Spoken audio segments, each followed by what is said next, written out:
up, fourth graders? Welcome back to reading class. Happy Thursday. I hope you have had a great week so far. Today we're going to finish talking about integrating information from two texts, and we started talking about this on Tuesday. So when we're searching for information to solve a problem, when we're reading information to solve a problem or to gain information, we can either use one source, so we can use our computer or our textbook, but sometimes it can be more effective to use multiple sources, and that's why we started talking about this on Tuesday. So whether you're going to use a newspaper article or a book article and you're going to compare them, sometimes it helps us to use more than one source. And some examples of where to find some information, what sources we can use. We can use a textbook or an encyclopedia, a dictionary. We can use a newspaper article.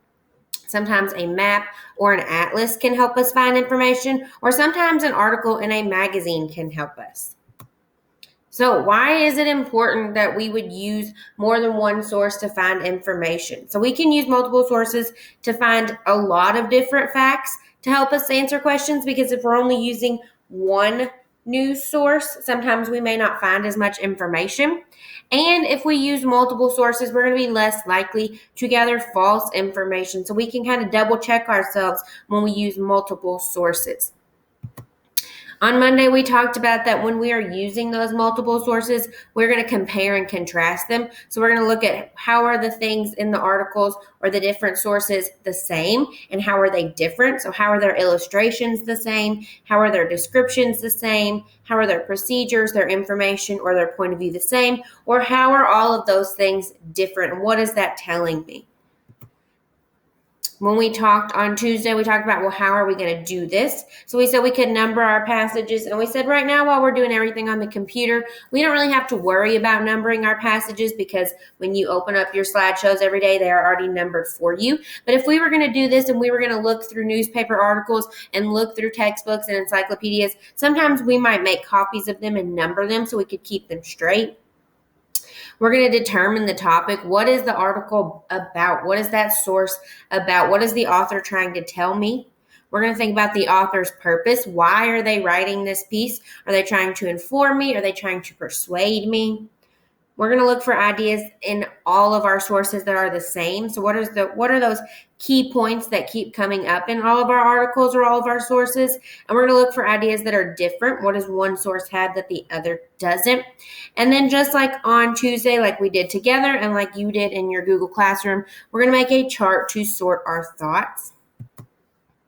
When we compare them, some sentence stems might be same, also, both, alike, in common, similarly, and in the same way.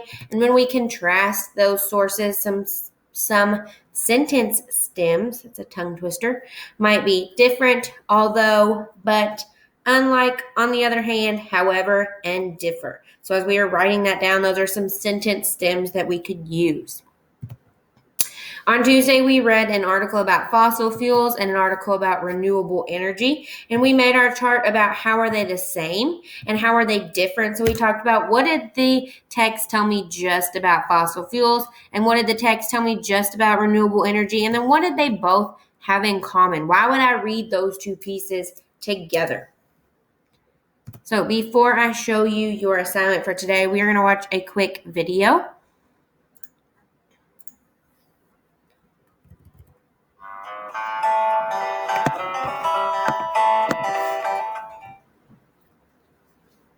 Hi boys and girls, it's Miss Bushman.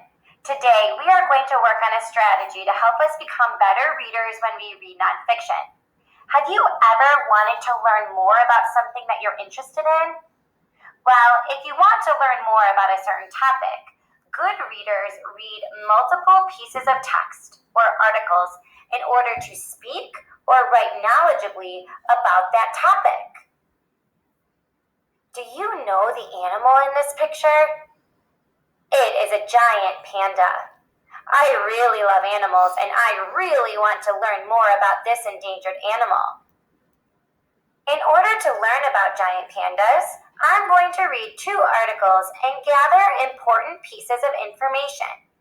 This will help me gain so much knowledge about the giant panda.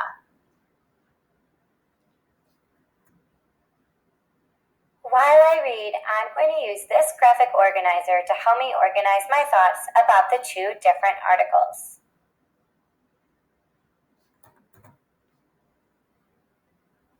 Here is Article 1. This is the first nonfiction piece of text I'm going to read to learn about giant pandas. Remember, we are reading to learn as much as we can about this animal. Follow along as I read. Article 1. High and dense bamboo forests in the misty, rainy mountains of southwestern China lives one of the world's rarest mammals, the giant panda. Only about 2,000 pandas survive in the wild today. They are classified as an endangered species. The most serious threat to the panda is the loss of their habitat. Farmers and loggers have cleared many bamboo forests, destroying the habitats where pandas once lived.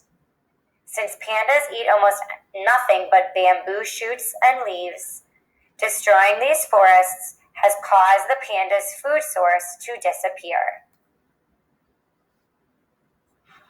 I just learned so much about giant pandas. Let's take a look at some interesting facts from the article. Something that I thought was so interesting is that only about 2,000 pandas survive in the wild today. Also, I can't believe that they are classified as an endangered species. I also didn't know that the most serious threat to the panda is the loss of their habitat, and that farmers and loggers have cleared many bamboo forests, which is where the pandas live. They also get their food there. I'm going to take these facts and insert them into the graphic organizer. This will help me remember what I learned so that I can write or talk about giant pandas. I'm going to give you a moment to read through these facts one more time. This will help you be able to speak knowledgeably about giant pandas. Remember, you should be reading these facts to yourself.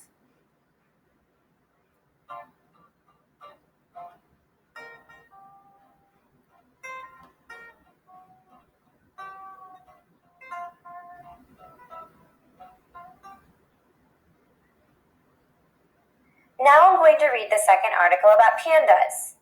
This will help me adapt or add to my thinking about pandas. By reading another article, I'm gathering even more facts. Follow along as I read Article 2. Cutting down forests for wood and farmland in China has destroyed a large part of the habitat of giant pandas.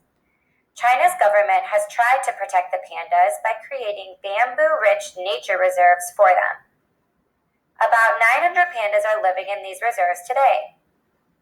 China also has banned logging in many areas, and it has made efforts to replant forests. However, research has shown that pandas prefer old-growth forests. Scientists estimate that fewer than 2,000 giant pandas remain in the wild. After reading another article, I can add more to my thinking about giant pandas. Here are some important facts. China's government has tried to protect the pandas by creating bamboo-rich nature reserves for them. Also, China has banned logging in many areas, and it has made efforts to replant forests. However, research has shown that pandas prefer old-growth forests. These facts can now be added to the graphic organizer. As I did earlier, I'm going to give you a moment to read through these facts one more time for Article 2. Take a moment to reread the information about giant pandas that we found from the second article.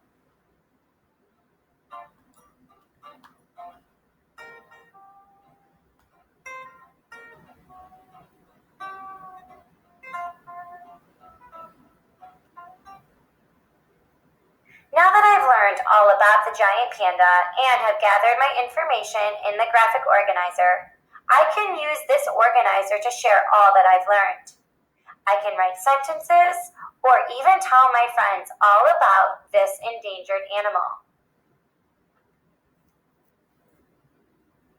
Did you enjoy learning about the giant panda? I know I did.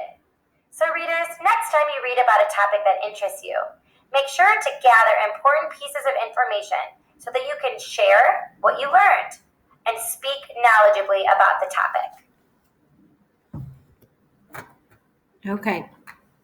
So in your reading classroom today, you are looking for something called Thursday, the Louisiana Purchase versus Lewis and Clark. And when you open it, it will look like this. Just like on Tuesday, you will have 2 reading passages and your graphic organizer to keep your information straight. Now, just like on Tuesday, I know these passages are a little bit longer than what we're used to, so I have included videos of myself reading if you would like to listen and follow along. And as you are listening, make sure that you are keeping track of those important details. So what did the passage about the Louisiana Purchase tell you? And what did the passage about Lewis and Clark tell you? And what do they have in common? Why would it be important to read these texts together? What is it telling you? When you are done, make sure you come back here and click mark as done or submit, whatever option it gives you. And just a reminder that in your reading classroom, you do have an anchor chart for this week. If you get a little confused, that can help you to get your assignments completed. And just one more reminder, 4th graders, I will have study hall from 2:30 to 3 o'clock this afternoon. If you have any questions about work from this week or work from last week since I was out. Good job, 4th graders. I hope you have a good rest of your day, and I will see you tomorrow.